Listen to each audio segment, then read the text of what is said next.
Today's guest on the What Fuels You podcast is Shane Kovalsky. Shane is the CEO and co-founder of Mystery, a managed marketplace of surprise and delight.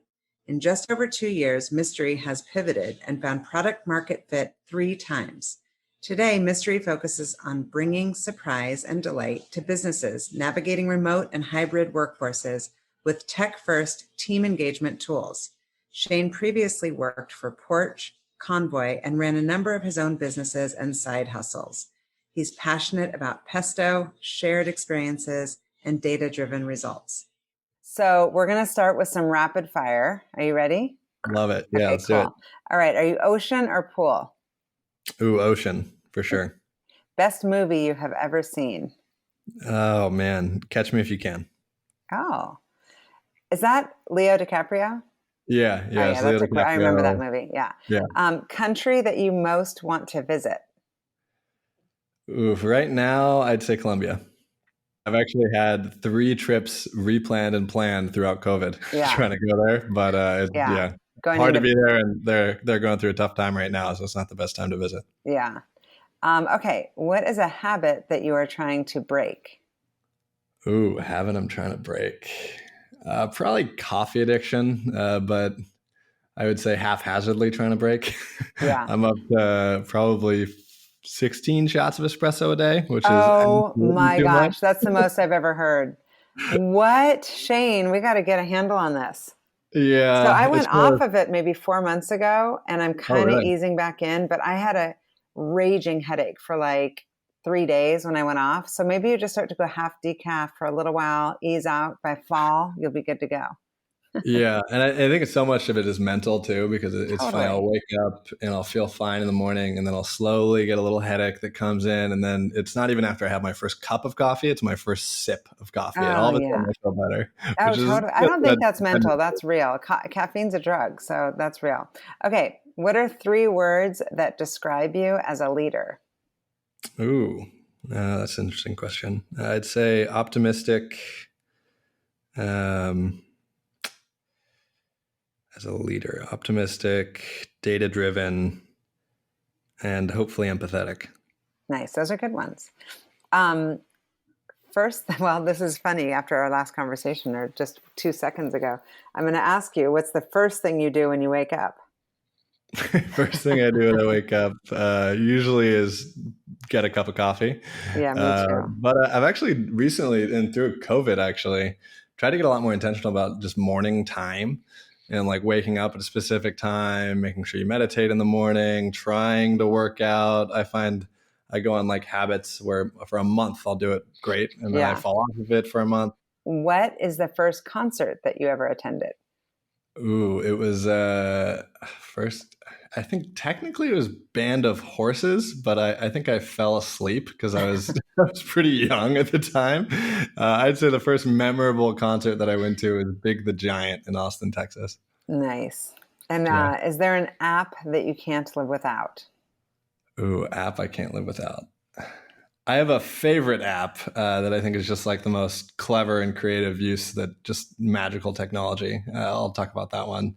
It's called Be My Eyes. Have you heard of that one? No, but I got to download it. This is why I do the podcast, so I can get little nuggets for me. Yeah, it's awesome. I think it's like one of the most beautiful expressions of like technology that creates magic. And it's essentially it's for blind people who can call, and essentially they have a supply side of people that are blind, or I guess demand is people that are blind, and then they have hundreds of thousands of people that will just answer FaceTimes from blind people who are saying like, "What am I looking at? Which outfit is green?" That's awesome. So tell me all about you. You grew up in Seattle, in this area, right? Yeah, I grew up in Issaquah-Sammamish area. Yeah, and tell me about your childhood. Were you like into school, sports, music? Yeah, not the best student I'd say ever. It was one of those very casual where my sister was the student in the academic growing up, like valedictorian all the way through. There's even a funny story about me getting put into a special education class in 5th grade because I got the same teacher as my sister in 4th grade, and I was it's all relative, right? Yeah, I'd say no. I was more of social, always outdoors, never needed to be entertained, could always find entertainment for myself type of childhood, but really, really good childhood. Absolutely no complaints. And so you just have the one sister? Just one sister, yeah. I think it would be Yeah. intimidating to have your older sister be the valedictorian. Yeah, it's funny. It's even just my relationship with my sibling. I think it's a pretty common thing that happens. But like growing up, my sister and I hated each other, never got along all the way through like middle school, early high school. Then as soon as college started, we started becoming really good friends. And now like she's one of my best friends, and I talk with her Oh, pretty much every day. oh, But it's I one of love those things that. where we're best friends when she lives in San Francisco. We're best friends when we're apart. And like we can spend a couple days together, but any more than that, All we the old start. dynamics come back. And so was this teacher the one who told you like maybe you needed special education, someone that you would call was an influence? Yeah, I don't think it was a direct influence. I might have just been too young. I have like a very specific memory of, walking in first day of fifth grade, looking around and like, not in like a bad way by any means, but I was like, oh, I shouldn't be in this class. And I Yeah. remember I walked home, like all the way home and past my mom who's mowing the lawn. She was like, what are you doing? I was like, I'm never going back. I'm done. Yeah. Yeah. Well, it's a good thing Um, it didn't derail you because it's so interesting to hear these stories and sometimes can be just infuriating when you hear a teacher place doubt into somebody's yeah. mind versus kind of Well, getting beneath them. and it's funny how serendipity comes into life in so many ways because the teacher that picked me up fifth grade, basically the district actually like argued to have me stay in that class, and my parents did not want me to stay in that class. And when they needed a teacher to basically say like, "Hey, I'll take this student, we'll do it." And there was this teacher named Mrs. Barquest, and she was I think my favorite teacher that I ever had, probably because of that, honestly. But I think just the power of serendipity in the world is once we started Mystery, and I'm sure we'll get into this a little bit later, but it was a date night out you don't have to plan to start. And just out of happenstance, I'm sitting in the office and Emma on my team came over to me and she's like, do you know Mrs. Barquest? And I was like, Oh my God. no. And I'm like, what? Are you sure? She said she was your like teacher. And I was like, I was like, what? Oh my God. And it turned out she ran a January surprise date nights Facebook group. Oh, that's awesome. So it sounds like you were social, you were kind of met into school. Did you remember what you wanted to be when you grew up and around like fifth grade, middle school? Yeah. When I was a kid, the phrase I always said was, when I grow up, I want to be a kid. Which I think now that I'm a little bit older, I was like, wow, that's pretty insightful. But Yeah. I think generally speaking, I knew for a long time, I knew I always wanted to start a business. When I was in, middle school, elementary school, I was doing the lawn care startup and the pressure washing and Yeah. anything and everything. I think there's a lot of fun stories in college that I did to try and make some money and try and pay for college, everything like that.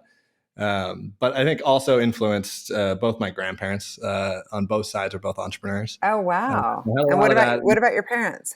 Neither of my parents were actually. Oh, Now that's my so mom interesting. now my mom runs my grandpa's company. But had just an early insight that like that's something people can do. Yeah. And I think the permission was always there to kind of try it more or less. Right. And so, Um, yeah, and you studied entrepreneurship in college at Gonzaga, it sounds like. Yeah. I started actually computer science and learned pretty quickly I was not a very great engineer. So moved to entrepreneurship, and I think just even in college, did all sorts of stuff just kind of trying to learn what it's like to build something from scratch Yeah. and try and do anything. I think the most memorable story that I'd share is for a long time, I was a street salesman of toys. So like, I don't know if you've ever seen those flare copters, things that go up in the sky real high and come down really slow. Oh, no Right on. way. Yes, at like Seattle Center and like, outdoor kind of events. I've seen people selling Yeah. that type of stuff. Oh, that's awesome. So I saw those when my sister was studying abroad in Prague, Yeah. and I got to go visit her for a couple of weeks. And I remember I like bought one of those things. And, like I remember looking at it and being like, "Why did I spend $5?" And then I looked it up on Alibaba and found that you could buy them for literally 2 pennies. So Wow. right then and there, I bought like 10,000 of them, and Oh, no did that way. every summer during college. And it's a 99% margin, but I Yes, think that's like a high margin business. So you made some yeah. serious dough. Did you send them off? Did you sell them all through? Yeah. Oh, yeah. Sold those all through and ordered more and more and more. I mean, did that a lot. I think Maybe I'll that's tell my son. I've got a little baby entrepreneur sophomore in high school. Yeah, I can give them the full playbook. It's one of the more humbling things in the world to go out into a park and start selling toys. Uh, Yes, that's I so mean, that was one of the awesome. best lessons I had. Yeah, it was awesome. So how'd you choose Gonzaga? Was that your top choice? So it's actually interesting you bring that up. I didn't start at Gonzaga. I Oh, started okay. at TCU down in Texas, which, talking about sibling dynamics, it was just TCU was the nicest school that I got into, from the ends of which it looked the best and it was the best programs, theoretically. But I got there, and I think TCU is in Fort Worth, Texas, which might just be the most Texan part of Texas. Yes. And there's just quite a bit of privilege in that area, and I think just me and the people of Fort Worth didn't get along too well. Yeah. And I was working a lot Well, and at that different point. than Seattle because there's privilege here, but it's like understated privilege, and there it's like the There, it's flashier, the the more biggest it can be, right? Yeah. bigger the So better. in kind of a traditional, let's say, me fashion, I was going through that. I was a year and a half in. I was like, slogging through it. It was fine, but I was in Spokane because I've got a bunch of family there. I was in Spokane over a holiday break, and I remembered my mom and I drove by Gonzaga, and I was like, God, like maybe I can like transfer. Like, what would that look like? And my mom was like, all right, well, let's just go. Let's go talk to admissions. Let's see. And it was like the last day before the holiday that they shut down. And, I went in, and like at that point I had I think I had like a 3.0 exactly. So I was like, there's no way I'll be like, my GPA is not that good, all that stuff. And I remember they were like, well, yeah, like you could start next semester. And I'm like, in my head, I'm like thinking, okay, so like next year. They're like, no, like 12 days. Oh, that's And awesome. so So you I changed right then signed the and there. paperwork right there, flew to Texas, grabbed all my shit, and came back. Oh, that's And great. got to go home to the family saying, hey, I live here now, which was kind of fun. Yeah, in Spokaloo. So what was your first job out of school? Like your First job out of actual real job? school, I guess it would kind of a difference between either Porch or Convoy. I'd say I was working at Porch kind of during school and then a little bit of time off school at Porch because I Yeah. really fell in love with startups there. But I'd say my first real kind of out of school job was at Convoy. Yeah. So Yeah. interesting because a lot of people feel, I mean, there's every story under the sun from the person starting a company right out of school with no kind of real operational experience. Um, you became kind of a product guy. Yeah, I mean, I did a little bit of everything. I think that was an interesting learning for me, just even going to Convoy and like trying to find that out because, It's a at the time, rocket ship. I mean, Convoy, yeah. and everything is luck, everything is just circumstance and serendipity. But at the time, I really wanted to work at a startup. I had worked at Porch for about a year, kind of actually full time while at school, whole thing there, and loved startups, loved everything about that experience. And I really wanted to work at a different startup, Yeah, but like in Seattle at the time, it was like enterprise SaaS or real estate, and like that's what you could do if you wanted to work totally. at a startup. So I'd actually kind of given up on it. Interestingly enough, I was really going deep with BCG and a couple of consulting firms, Oh, and interesting. thinking like, oh, I'll go build my toolkit, that whole story. And I ended up reaching out to Convoy because literally I was in like an entrepreneurship night class. It was like 8 p.m. and wasn't paying attention. And I was reading some article that was like like Seattle Times, which was interesting in and of itself because the Times doesn't actually post about startups that much. So it was like a list of startups that had gotten funding recently, and Convoy was at like the bottom of the list. And this is the funny moment that I'll share, which was like, I didn't want to work in enterprise SaaS or real estate, so I thought it was like hilarious that I could work in trucking, and I didn't. Yeah, But I sent Dan an email, just cold emailed him right from that class, and he got back. To his credit, literally, I think within 2 minutes, yeah. saying like, "Hey, like, sounds great. Like, here, passing you off to somebody to chat." I had an interview at 7 a.m. the next morning, and then they were like, "Great, can you come in like later this afternoon by chance?" And I was like, "Yeah, I'm in Seattle. That sounds great." Got in the car, drove to Seattle, and went and interviewed. And Convoy, just like I think more than anything else, like the vision was just so clear. The pitch that won me over at Convoy was like, look around and you're in this room, and like you can do it right now. Like every single thing you see was on a truck 7 or 8 times, if not more. Yeah. Well, And the total addressable market is not something you can even start to mess with. And it's exactly. one of those companies that was an industry innovator because it's an overlooked area. Like truckers aren't thinking about technology solutions and VCs aren't really thinking about, you know, Yeah. I mean, it was a true pleasure and ride to be able to do what I got to do at yeah, Convoy. I mean, once I got the offer, the funny thing is, and I think I tell a lot of people right out of school this same advice, which is like, if you want to work at a startup salaries are not what you can get at Amazon or any of the big companies. I took a 30% or sorry, a 70% pay cut to work at Convoy compared to my next best offer. Yeah, but talk about it's like a total MBA. You're drinking from the fire Oh hose. man. It's just like Yeah. it's I mean, on. just anything and everything. I started in my scope was like bring on supply, like figure out how to talk to carriers, which meant I was cold calling truckers and having them download the first app of their life, which was just as much fun and romantic as it sounds. Yeah, and then you got to figure out how to tell them how to do that. Yeah, I could be an Apple Store genius. I am so good at walking people through how to download an app. It's Yeah, and who was your boss there? Not necessarily by name, but like, what was your Oh yeah, no, boss's? I haven't shared. He's actually a founder himself now. It was Austin Watkins to start. He started a company called Cloud Paper here in Seattle. Oh, okay, I Uh, don't know them. one of my best friends now. But yeah, they're bamboo toilet paper. Austin and I joke that it was pretty funny because we both left Convoy and started companies. He picked toilet paper. I picked a date night out, one of which was much better positioned for COVID than the other. That's so funny. I never thought of that. And Yeah. so, what was the process like to leave? How did you get the courage to do it? And how did you come up with the idea? Yeah, I think the for me at any startup, like when you join, especially early stage, you get to just such Yeah, like you mentioned, massive scope. yeah, Like there was literally like this huge array of responsibility, and I got the pleasure. And for me, like I think understanding what you're really good at early in life, I think is helpful. And for me, I knew like resourcefulness was kind of the end of a superpower that I had, connecting dots between things. So I really wanted to just learn every role.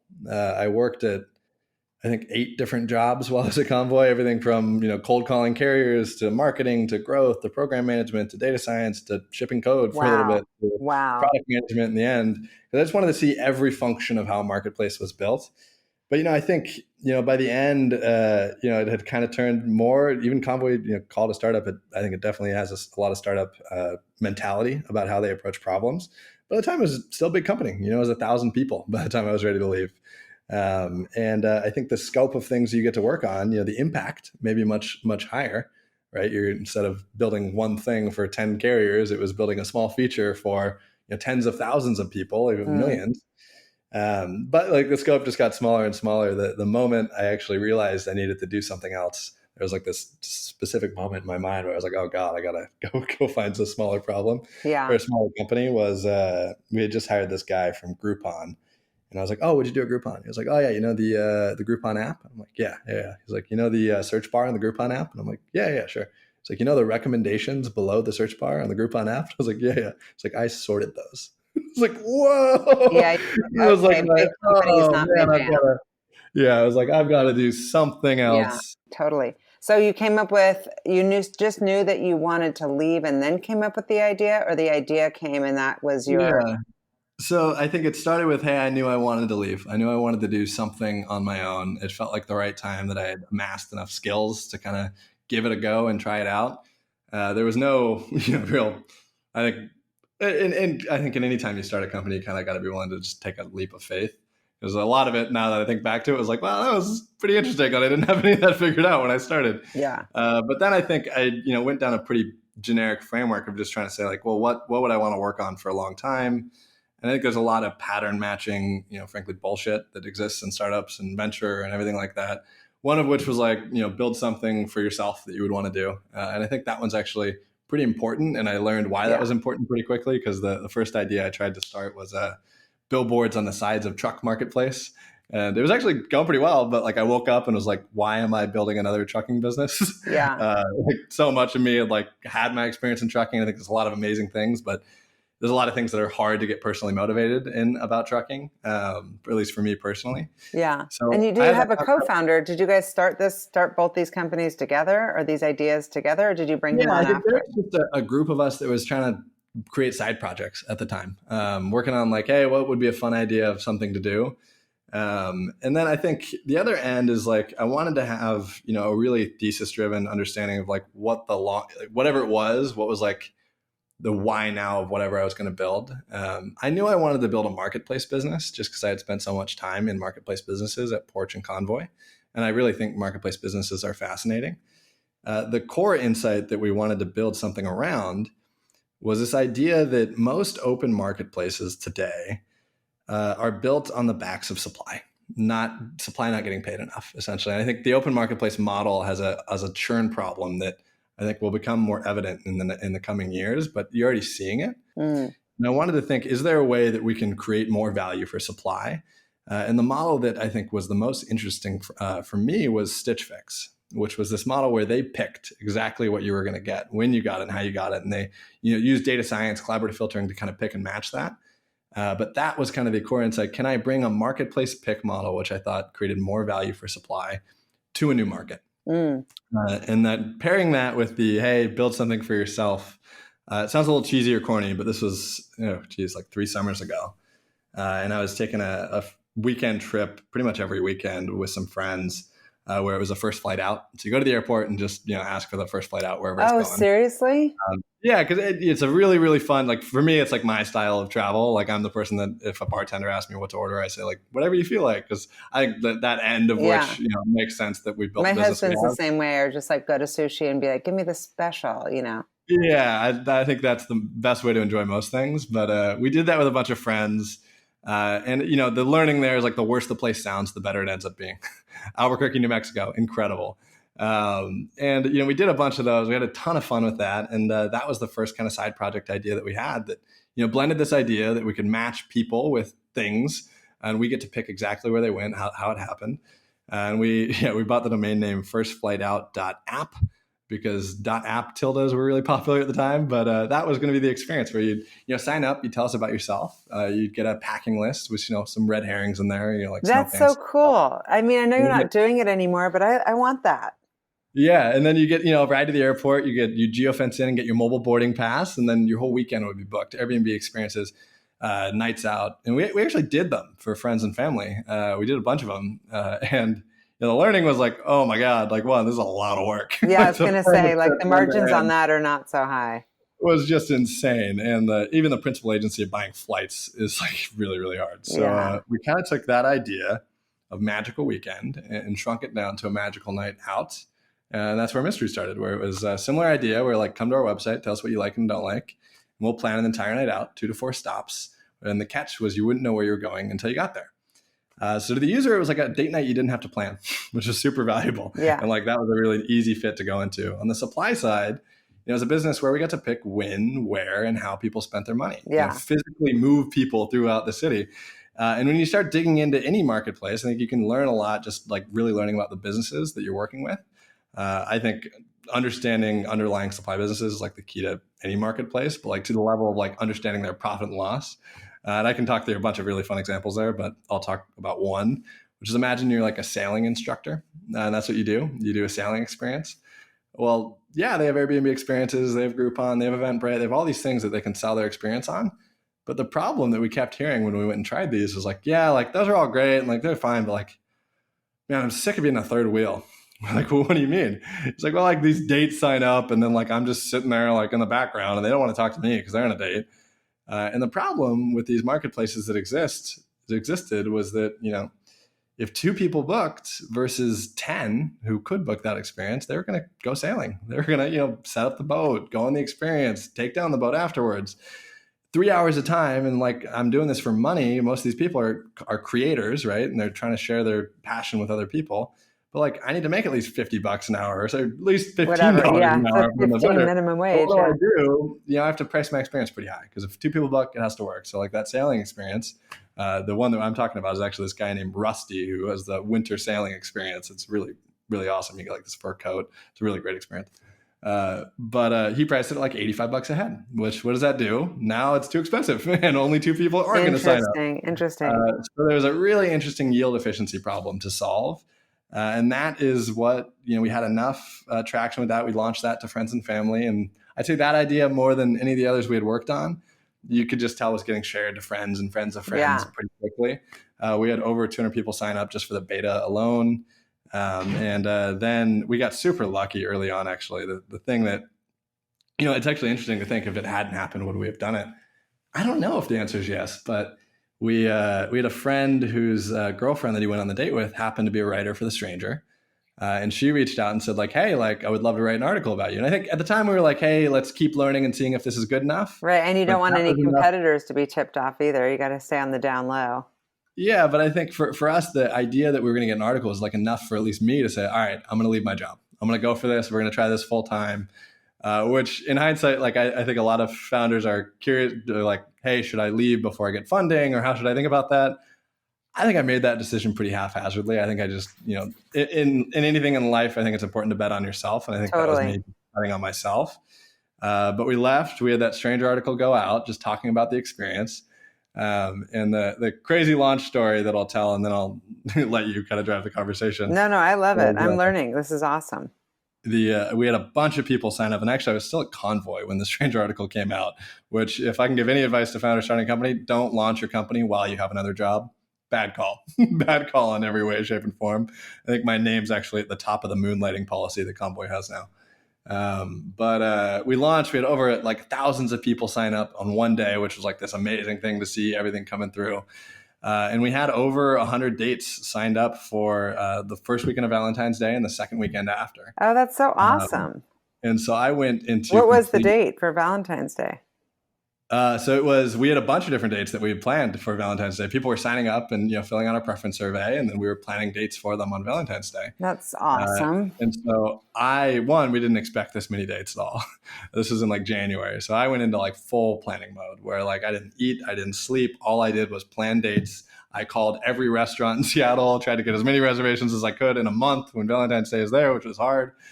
I had to go all the way into my personal savings to buy these experiences and put holds on everything. And then, I don't know if you remember this is 2019, Snowpocalypse came. I do remember. Canceled all of them. Oh, no. I don't remember it happening over Valentine's Day, but I guess it was. Yeah, I have this stark memory where like I'm like a weatherman at this point, checking the weather every single day. And I remember finally coming to the realization that these are going to get canceled the first weekend of our launch. And like, I remember my mom being like, you left Convoy for that? Like, it feels like maybe you shouldn't have.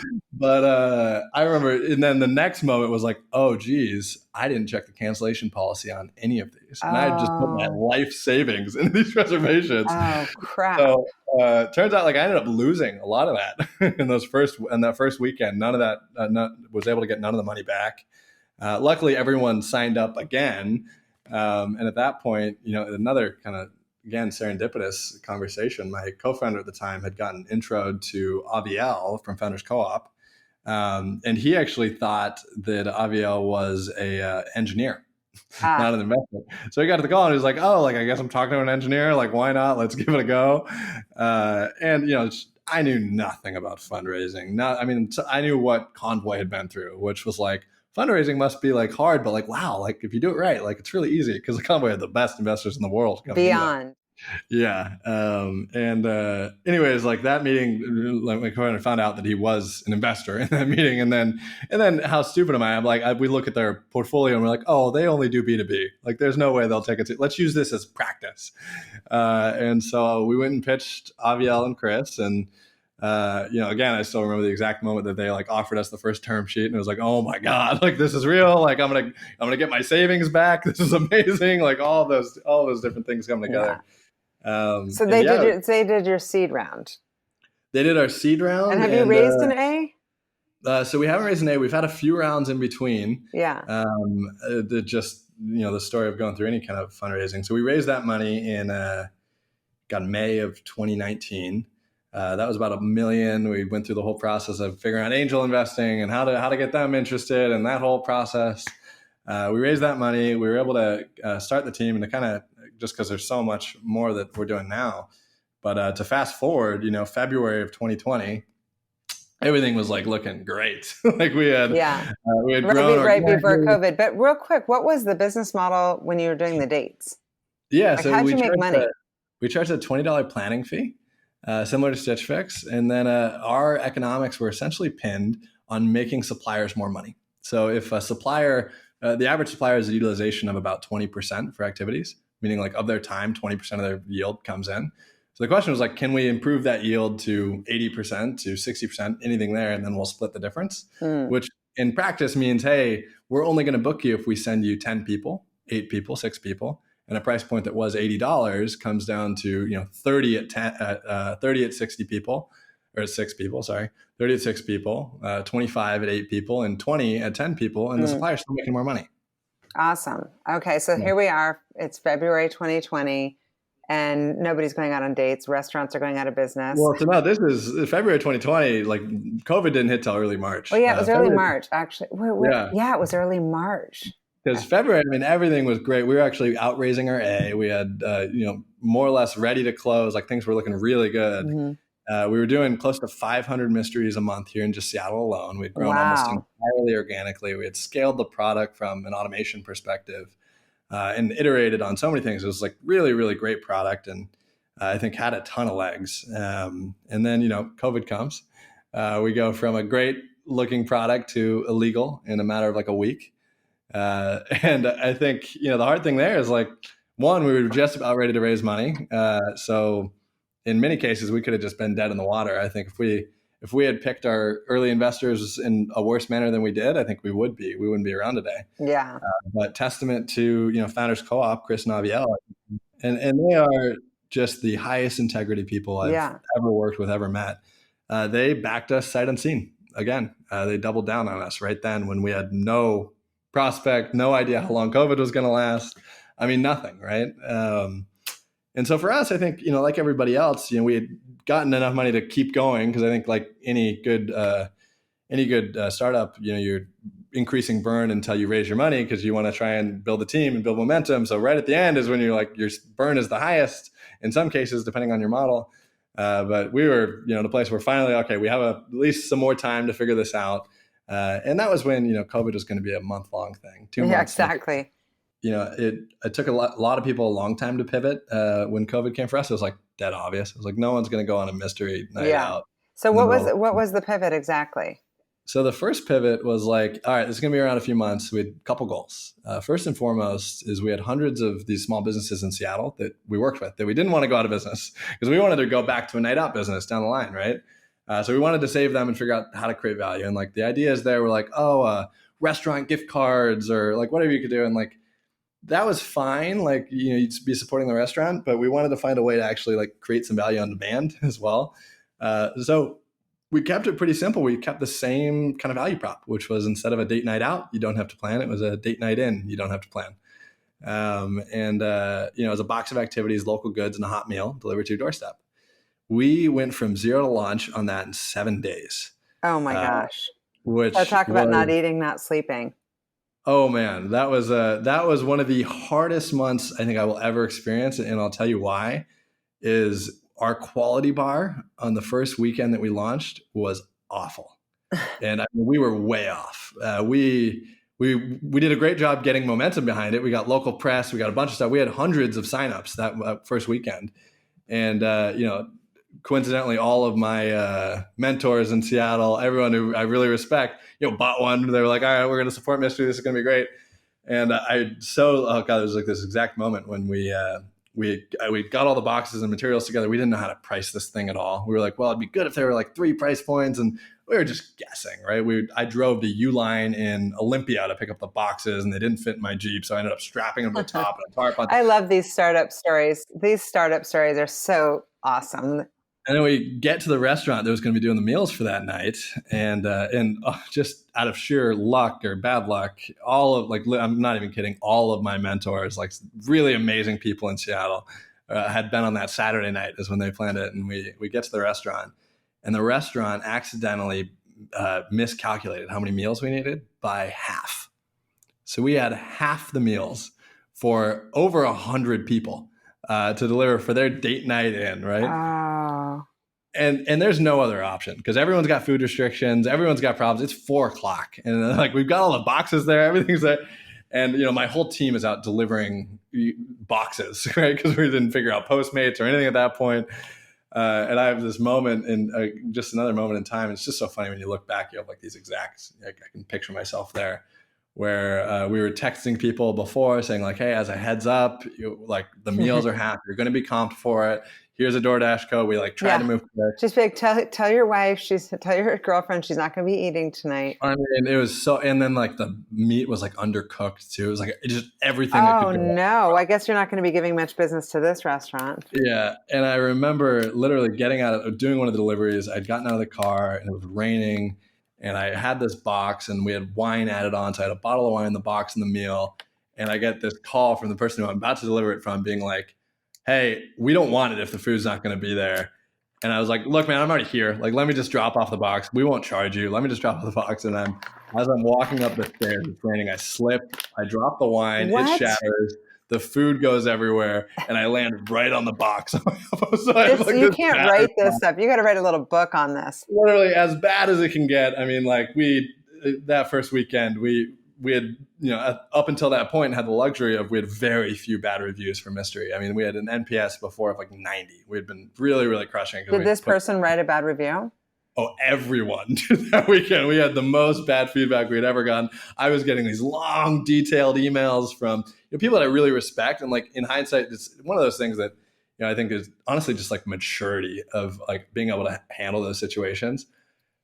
Did you feel good about how you handled it? I don't. No, I've actually apologized to a lot of people since then because I got all this feedback, really thoughtful, very helpful feedback. And I just couldn't let myself digest it and respond to it. I got it and I was like, it was all so negative. Well, you were probably just in like fight or flight and probably just decided to choose flight. Exactly. That's exactly what it was. It was just like, oh my God, like this is just, it was so hard getting all that, motivating the team and keeping everyone there. It was just like, I needed to just press through it and get it to a point where it was good first, and then I could go back. Yeah. So where are you now with the business? Where have you pivoted to? Yeah. I mean, even for that night in business, I think we went from that first weekend, we had like maybe a 10% satisfaction ratio. We iterated and iterated and iterated on night in for, the better part of 3 months. We were able to put close to $500,000 back into small businesses in Seattle, which was that's great. One of the more meaningful things. That alone is so meaningful. Yeah. And actually, as it relates to even just like the name of this podcast, like changed my opinion on like how to build like what was meaningful work to me. And I'm happy to go deeper on that. But we iterated on that product to the point where like people really loved it and it was great. And people were buying it again and doing it again. But 3 months in, it was like, okay, well, COVID's going to be here a little bit longer. Something I think the team's really good at now is to, constantly question assumptions like, hey, why are we building this and what are we doing it for? And we were, lucky enough to be, in that summer where we could have just kept going with Night In indefinitely. But because it was working, people liked it. And we were launching in different cities, the whole thing. But we took a moment to like, what are we building? Like, are we still waiting on Night Out to come back? Is that even a luxury we have? And the reality was no, one. And then the second one was like, is this a business that we're the right people to build? But we just couldn't iterate fast enough, number one. And two, it's just like not a compelling business to build. Subscription boxes, I think for other people is an excellent and amazing value prop. But for us, it was like, what are we doing? Why are we doing this? Right. At that point, we knew we were really good at two things. And those two things were, on one end, basically advanced logistics and automation, something that felt bespoke, white glove, looked more like a tech business. And we learned those skill sets from Convoy, other marketplaces, and taken them here. And then the other end, we had learned everything we had possibly, like just so much. And the world here is insanely huge of like, what does experience design mean? What does a great experience mean for people? How do you set expectations? What's the psychology behind them? How do you think about hospitality? Hospitality is truly what drives, I think, everything in the world, but especially in experiences. And we learned like these really amazing insights. The biggest one being that the delta between what people think they enjoy and what they actually enjoy is just massive. Oh, interesting. People are terrible at picking experiences for themselves. Interesting. I wouldn't have thought that. Yeah. I mean, and I'm happy to, like, the example that I'll give is actually one that we tested, which was we had a date night in Seattle called the Salsa and Salsa Date. Pretty cheesy, but the experience is like it. I like salsa and salsa. You go to a Mexican restaurant, you make salsa, and then have a meal, and then you go salsa dancing, right? Super fun experience. But with like an instructor or just on your own? With an instructor on both ends, yeah. So that was kind of the date night where you go and make salsa, and then you'd go to Salsa con Todo in Fremont and do a salsa class. And the funny thing is that we said, hey, for 100 dates, for 50 of them, we're going to have people not know what they're doing until they get there, which is kind of the traditional mystery model. Do you tell them what to wear at least, so they're not wearing we tell them what to wear, when they're going to eat, because people get hangry, close to choose, not close to, all that stuff. We had all the logistics figured out. So half the people we did that, which is how we typically did mystery. And of those 50, 49 of them rebooked another mystery right after they went on that date. So they really, really liked it. Of the other 50, we said, all right, we're going to just try and tell them what they're going to do the day before. Say, hey, here's what you're going to do. Here's the itinerary. And for the 50 that we told, 30 of them canceled. Because they're like, salsa dancing? Like, no, I don't want to do that. Well, because a lot of people think they have a growth mindset and they don't.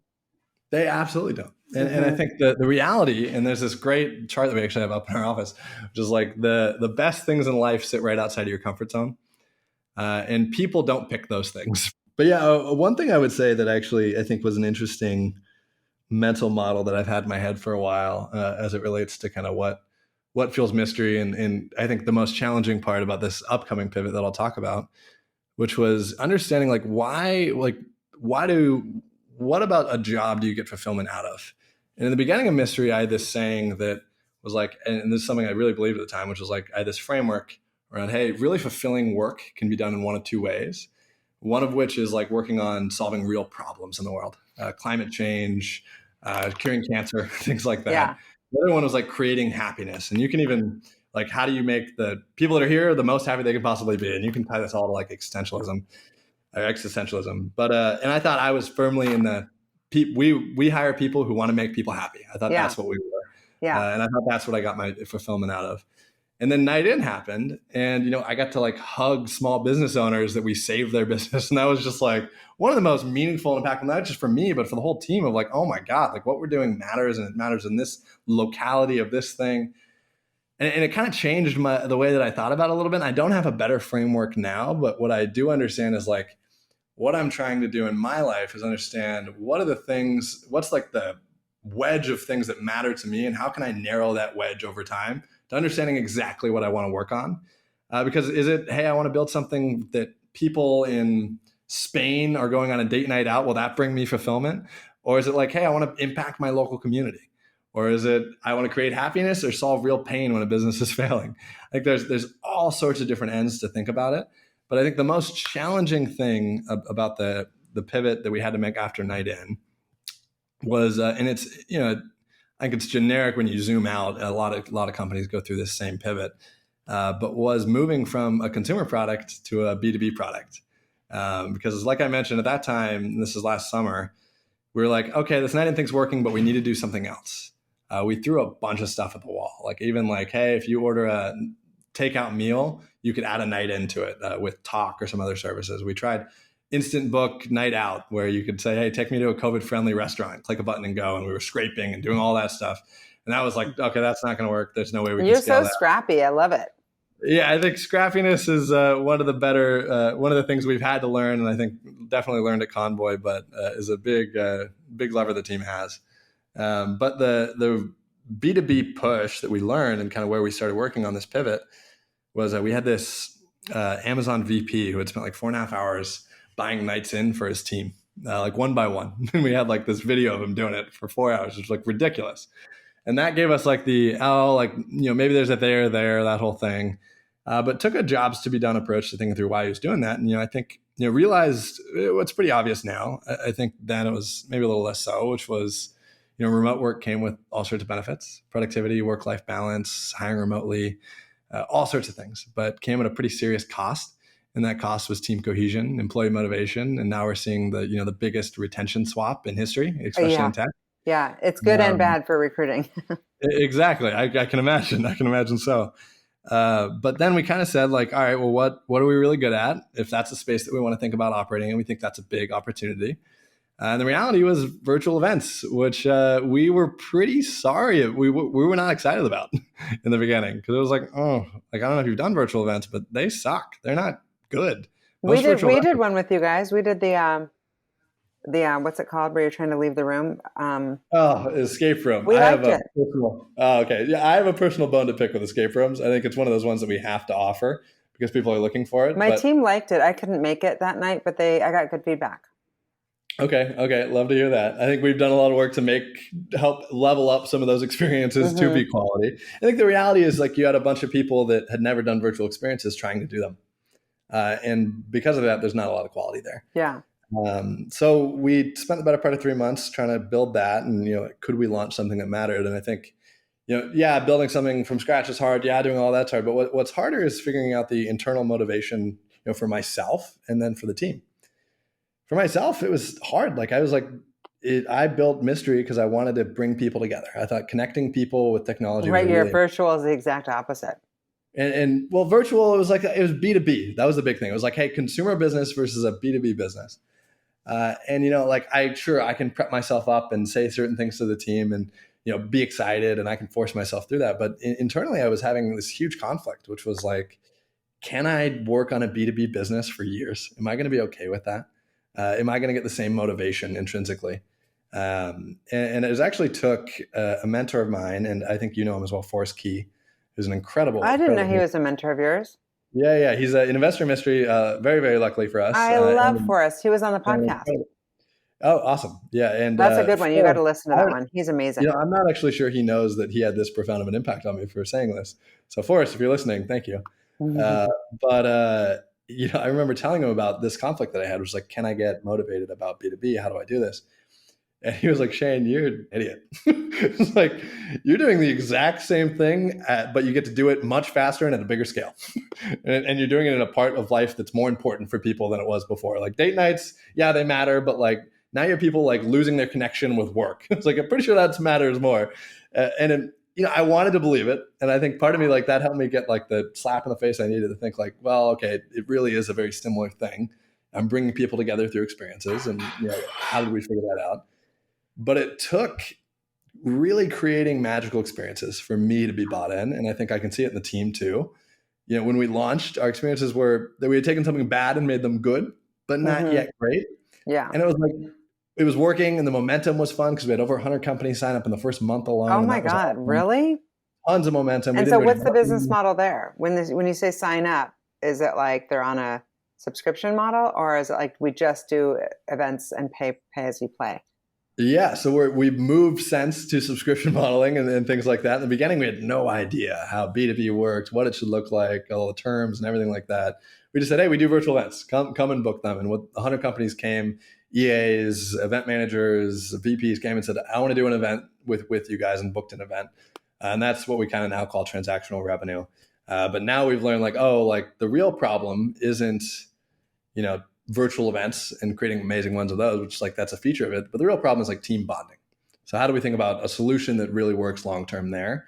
And if you try and break that out and try and understand it, there's a few major verticals, which is like, one, EAs spend a crazy amount of time just pulling off these events. And I think the idea for Mystery is to make EAs superheroes, not to replace them. But from that end, like, imagine I'm an EA trying to pull off an event. Without Mystery, it was like, okay, well, like if I'm an EA, maybe my VP is like, hey, we need to do an event. I'm like, okay, I'm going to go to Google. I'm going to say like, hey, like good team event ideas. I'll ask my other friends that are EAs that have done other things. Maybe I'll find, and maybe like the idea is like a paint and sip, right? So I'm like, okay, cool. I want to do a paint and sip. So now I'm going to go to Google. I go to Google. I find like a paint and sip provider in the city, and I call them. I'm like, hey, I'm with Amazon. We'd love to do a team event. And they're like, oh, great. Yeah, we're doing virtual paint and sips. That's great. When can you do it? And they're like, oh, next Thursday. Maybe the time works, maybe it doesn't. There's no visibility there. But great. Imagine we book this paint and sip provider. One, like, yeah, it doesn't really know the quality bar, but hopefully it's good because it's a local company. Two, the paint and sip provider now says, okay, cool. Like, I can't send the paint materials to anyone because I don't know their addresses or anything like that. But then even just like for an EA to go and get the addresses for everyone, it's like, oh, they go to HR. Hey, can I have everyone's address? And they're like, absolutely not. You can't. You can ask. So then they go to everyone, and everyone's moving to different places because remote work's different. Let's imagine finally I get all the boxes to everybody, right? Everyone has their box of paint materials and they're all ready to paint. There's no wine included because shipping wine is a pain in the ass that no EA is going to figure out on their own. But now we hop on. Most of the time, the providers that are out there throwing these experiences are not tech savvy.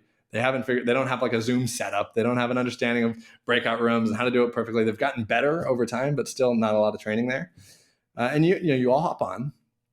And the instructor really doesn't know a lot about like what the event's for, who's on the event, anything like that. We did a paint and sip, actually. It's so funny you're bringing this up. And it was some woman in Texas. But undoubtedly, the experience starts with, I just want to take a minute and say thank you to everyone who took this time to really connect. I think, in challenging times like this, we just want to be really intentional. And, it's like, oh, it's like, okay, yeah, I know, like it's COVID, like things are hard, but like you just want to have fun. Like the purpose of doing that event is like you want to have a good time meeting with your team. And like the instructors just aren't trained for that. There's no understanding how to do that. Then the event happens, you paint something, it's fine, it's good, and that's it. Like you get a couple thumbs up at the end, and the EA is like, great, event done. Have to do another one in a month, but we'll figure it out. And that was a huge, interesting problem space because not only did the EA have to spend much time, but the quality wasn't good enough. There's no price transparency at all, which is a whole different problem. But three, like there was no measurement. And if you look at how people spend morale budgets, there's never been an interesting long-term big business built around a morale budget because up until now, it's never been stable. It's always been like, oh, depending on the market, oh, there's all these other things because companies always had office culture to fall back on. Well, now the average company is reducing their office footprint by 50%, which is crazy. Those are the biggest companies in the world are doing that. What happens when you do that? Even in a flex world where, there's a bunch of stats out there, the ones that we know right now are like 30% of tech companies are going to be remote fully. The remainder will be flex, with the average flex being two days a week in office. But what happens when you do that? Well, you don't have office culture. You don't let people meet each other. And you're disjointed because there's people in, there's people out. Exactly. So yeah, you just reduce your fixed cost there. But where does that fixed cost go? It goes to team connectedness. It goes to the morale. And the morale budget all of a sudden is more stable. I love it. That's such a good point. Now that there's this morale budget, and one, like people don't know how to spend it with quality. So we can build the quality. We can make sure that, hey, if you're going to do a team event of any kind, it's going to be great. And we actually guarantee it. That's something where hopefully, by the time this comes out, I think we'll have rolled that out. But we're guaranteeing experiences on our platform now. So we guarantee the experience is going to be great. But even more than that, we're going to measure it. So if the design team does an event with the growth team because, hey, I want these teams to work better together, at their next event, at their next employee reward, whatever it might be, we'll pop a question that says, hey, has working with the design team been easier, harder, or the same? We'll map intentions to actually outputs and saying, did this work? It's like engagement software with context. And that's a piece that has never been brought to this space because no one has ever been able to build a sustainable business against a unreliable budget. So that's what we're doing now.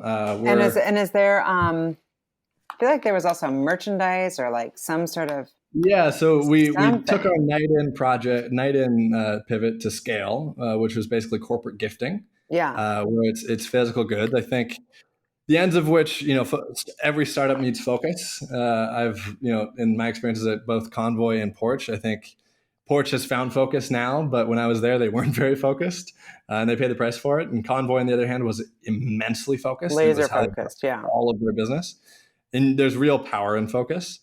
From the ends of which I think will be a physical goods distributor long term. No, but the reality is that great virtual events require physical goods. Yeah. So they might just go hand in hand, but the main business is the virtual events.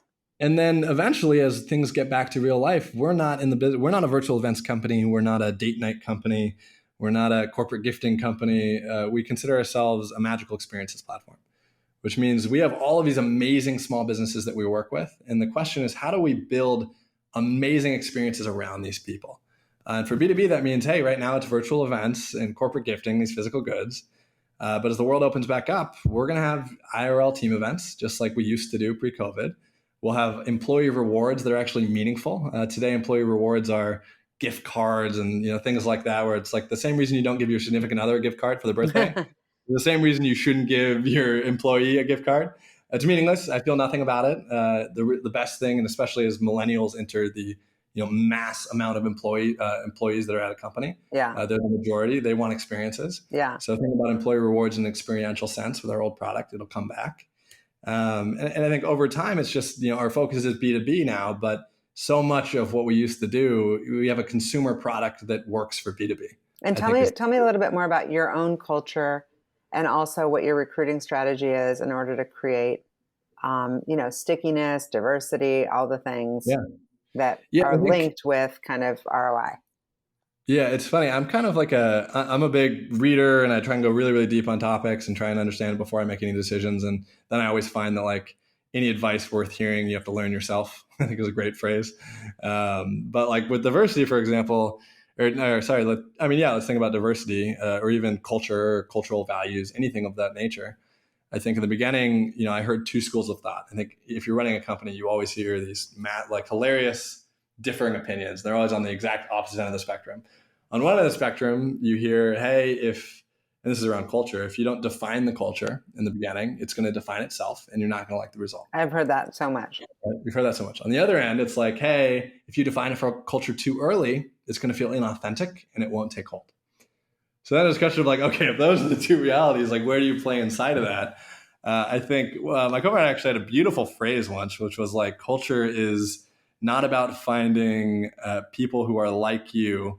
It's about finding harmony with people, different voices that are able to sing together in harmony. Yeah. I think it's like a beautiful, fluffy thing to say, but I think it does hold true in a lot of ways. Yeah. Where in the beginning, it wasn't about, finding the person I'd sit at a bar with. I think that's like the most overused cultural thing. It was finding people whose, background and thought and the way that they approach problems was different than yours and, was one that you found interesting and intriguing. Yeah. So the diversity of thought. I have had the new way of speaking about culture as far as recruiting goes, not saying culture fit, but culture add, like what you're talking about. Like who's that's interesting. I didn't even know that. Let's not talk about culture fit. Let's talk about who's going to add to the culture. Who's going to be like that person that you're like, we can't live without them because they've just added so much. Yeah, that's super interesting. And what's your recruiting strategy been? How many employees do you have now and where are you going? Yeah, so we just recently started going on kind of a hiring spree. So we've really found fit with the B2B product. We're growing faster than we can maintain. And we're growing the team pretty aggressively right now. I think we were call it 14 a month ago. And I think coming into end of this month, we'll be about 20 or 22, I think 22, I guess. We're going to continue to grow the team pretty quickly after that. We're right before our Series A. I think we'll raise that. We don't actually need the cash at all right now. We're doing pretty well from a financial standpoint. Mm-hmm. But I think with, opportunistically, we can move a lot faster. Yeah. So I think we'll raise some more money here pretty soon. But in the meantime, we're not slowing down on hiring. I'm super psyched for you. And how do you feel successful, or like when will you? Is there a North Star where you're like, okay, now I feel successful, and will that be like X amount of companies, or we've IPO'd, or I've got employees that are bringing joy? Like, how do you measure that? Yeah, I think that's it's an interesting end of the whole like no one ever feels successful and they always want more is a paradigm that I've realized is very true. I think there's so much of like people always worry about the future, trying to think, what can I do now that will make me happy down the line? And you're always setting that goalpost further and further and further. A long time ago, I kind of had this realization that I just want to focus on being happy now. And if I'm happy now and I'm really enjoying what I'm doing, good things will happen. And it's almost an end of being optimistic that as long as you are prioritizing your own personal happiness now and making sure that what you're doing, is in some end living in the moment, it's probably too far of a stretch, but I think it'll work out. Well, that is the ultimate goal. And I'm sure your meditating will help you with that. Like, living in the moment, being present, but I mean, given that you are building a company that's growing at such a fast clip, it's also, balancing that with like your task list. And you're like, oh my God, I got so much to do and I want to see my friends and I want to go on my own dates or whatever it is. Startups are all about trade-offs, right? You got to know what you can and can't do. I think COVID actually made being a founder easier in many ways. Because it's kind of for everyone, a reprioritization of relationships. Yeah, totally. And choosing the ones that mattered. Yeah. And that made life for a founder a lot easier because like all those casual relationships that you were keeping going. Yeah, it's just noise at this point. It was just noise, right? Yeah. And so how are you spending your free time outside of work? Outside of work, I'm a huge foodie. So I eat out a lot of different restaurants and things like that. I spend a lot of time cooking. As a very random side note, or COVID and even before, I was making a lot of pesto, as random as that sounds. So I'm actually writing a little cookbook called The Pursuit of Pesto, which has been a fun little side project. In your abundant spare time. Well, we have a ton of basil if you need some. Ooh, I love that. Like literally. I've been making a lot of pesto and doing that. But outside of that, just spending time with friends and family and things like that. Yeah, that's so fun. And so Is there anything aside from your pesto making that we would be surprised to learn about you? I'm a little surprised by the pesto, but I love it. Anything outside of that, you would be surprised. Probably features that I don't think are surprising about myself that would be surprising to others. But I guess the funny thing I'll say is, from a work-life balance perspective, we just moved into a small office here in Fremont, because I think in the whole remote or not remote thing, I can talk about for a long time. I think small teams who are building things really quick need a space to Absolutely. work. You got to collaborate. You got to collaborate on things. So we have a small space, and the funny joke I'd say is I just moved in upstairs. So I live right above our office. And that's so dangerous, dude. No, So everyone's been saying exactly what you just said. And what I'd say to you is remote work is real, and I have more separation than any remote worker. I have a whole floor between me and my workspace. That is actually a good point. Because I mean, I'm working right now in my dining room. So you're right. Exactly. But when the real world comes back and it's like, oh my God, I need to get to the office. There's like almost nothing keeping you from it. And so this is a good question for you because of your mystery initial business model. Like, what's the perfect date for you? Do you have a girlfriend? I do, yeah. And so plan a date for Saturday, a day date. What would you want to do? Oh man. So I think the perfect date for me is one that I don't plan. I think you truly, if one party knows what's going to happen, I think what we found was the magic of mystery was that neither party knew what was coming next. And because of that, it was a net new experience.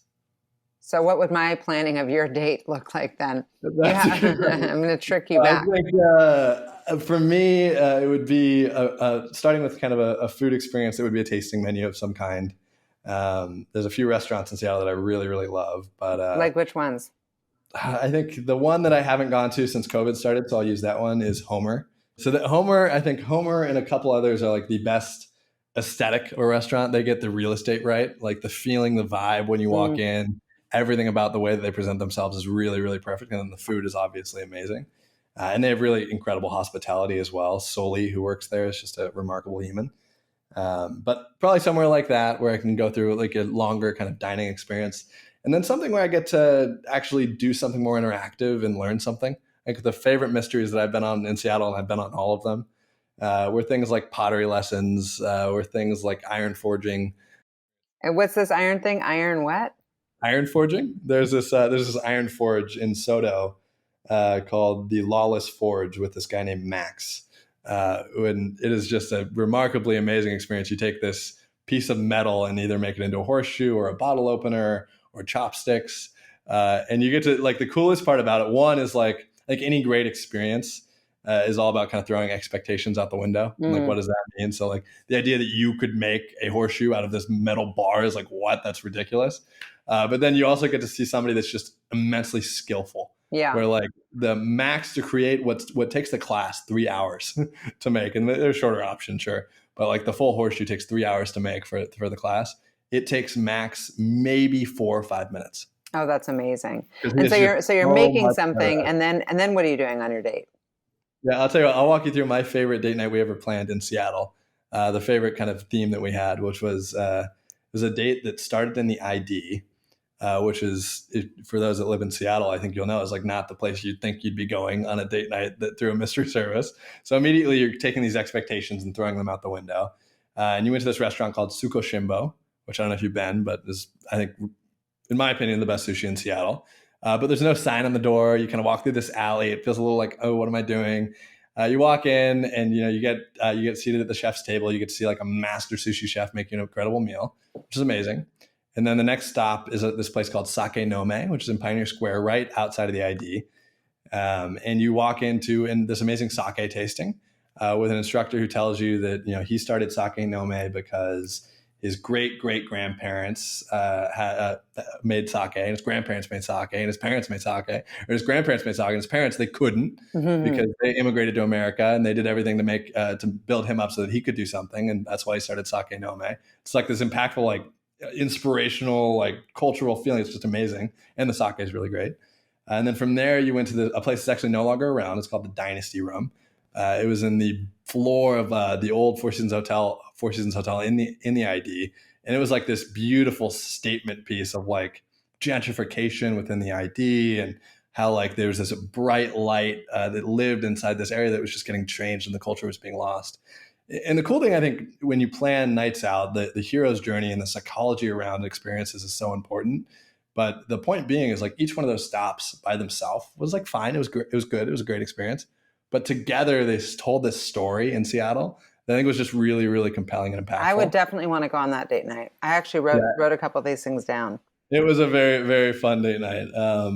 For me, just food and some type of experience where I get to talk to people and meet people. Yeah. My ultimate question for you is, what fuels you? Name of the podcast. Yeah. What fuels me is, in one word, I'd say connection, human connection. But I think so much, and you know, you can tell all these beautiful narratives about life and tie everything up in a really beautiful way. But I think pushing people outside of their comfort zone is what brings people to a place where they can connect with people. And I think that's what Mystery does. And getting to do that with people who also get the same joy every day is the thing that I wake up for.